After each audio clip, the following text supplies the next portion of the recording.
Assalamu alaikum akkam jirtan kabajamtootaa fi jaalatamtoonni hordoftoonni barsiisa Oromoo alhamdulillah naga kooti nageenyi kiyya kan jaalalaa kan kabajaadhaa bakka jirtan maras naga'u egaa hordoftootan kiyya barumsarraa kana keessatti wanni isin barsiisu warroonni imoon keessan beeksisa garagaraa isinitti fiduudhaan isin eeshe beeksisa kinoo amma nabukkatti argaa jirtan kana jechuudha.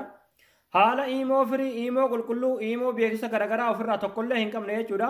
Daawuloodii godhattanii banattanii itti fayyadamuu dandeessan isin barsiisaa hanga xumuratti nafaana turan hordofaa isin jaa. Egaa daawwattootan kiyya gama barumsaatiin darbuun duratti warroonni YouTube chaanaala kiyya faarawwataa ta'an subscribe gochuun dagatiin haadha yeroo subscribe gootan mallattoo notification san kilik godhuudhaan ol kajettu irratti tuqachuun dagatiin barumsuun asirratti barsuun tokkollee akka isin hin dabarre jechuudha. Akkasuma barumsa keenya yoo jaallattan viidiyoo keenya laayik gochuun dagatiin haadha gaafii garagaraadha wanta isin dhibe wanta isiniif hin galnoo qabaatan komentii irratti nu barreessadha.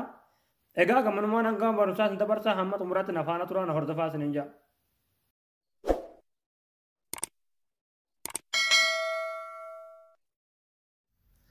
Hayyee hordoftootan kiyya imoo beeksisa garagaraadhaa ofirraa hin qabne imoo beeksisa garaagaraatiin isin dheeshine gad buufattanii itti fayyadamuudhaaf intarneetii keessan keessa ni galtanii bakka seerchi kanarratti imoo laayit jettanii barreessitu jechuudha. Imoo laayit jettanii barreessitu jechuudha. Haala kanaan seerchi gootu. Egaa haala kanaan isiniif fide jechuudha. Asirratti imoo laayit kan jedhu kana kilikni gootanii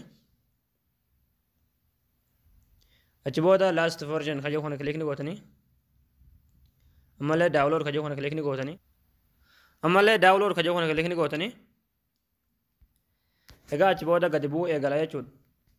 Obsaan eeggatu kan eegasanii bu'u. Hayyee hordoftoota kiyya yeroo haala kanaan download isinii ta'e jechuudha irratti kilikni gootanii install kan jedhu kana kilikni gootanii obsaan eeggatu kan bu'u. Open kan jedhu kana kilikni gootanii halluu kilikni gootanii achi booda lakkoofsa keessan itti guutu jechuudha isinii galee hamman kiyyatti yaa gootu. Egaa achi booda raayitii kilikni gootanii okay kilikni gootu jechuudha. Egaa haala kanaan isinii bane jechuudha yeroo haala kanaan isinii bane egaa kan haaluma argaa jirtan kanaan imoon kun imoo qulqulluudha jechuudha isinii galee. Beeksisa garagaraa tokkollee isinitti hin fidu jechuudha. Beeksisa garagaraa ofirraa tokkollee hin qabu jechuudha. Fakkeenyaa akka duraanidha jechuudha yeroo haala kanaan imoo keessa seentan jechuudha. Fuulumarratti beeksisa garagaraa argitu jechuudha isinii galee. Akkasuma yeroo namatti bilbiltanii namarraa cufattanis beeksisa garagaraa isinitti fide jechuudha. Yeroo namni isinitti bilbilee isinirraa cufatus beeksisa tokko isinitti fide jechuudha isinii galee. Ka duraanii jechuudha attaa istoorii namallee yeroo ilaaltanii irraa deebitan jechuudha beeksisa tokko isinitti fiduudhaan nama eeshe jechuudha isinii galee.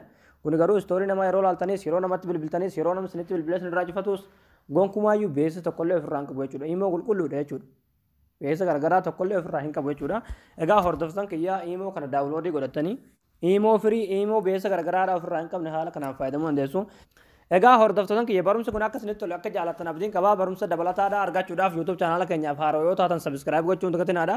Akkasuma barumsa keenya yoo jaallattan viidiyoo keenya laayik gootanii nu jajjabeessuun dagatinaadha. Gaafii garagaraadhaa qabaattan komentii irratti nu barreessaadha waan hordoftaniif galatooma.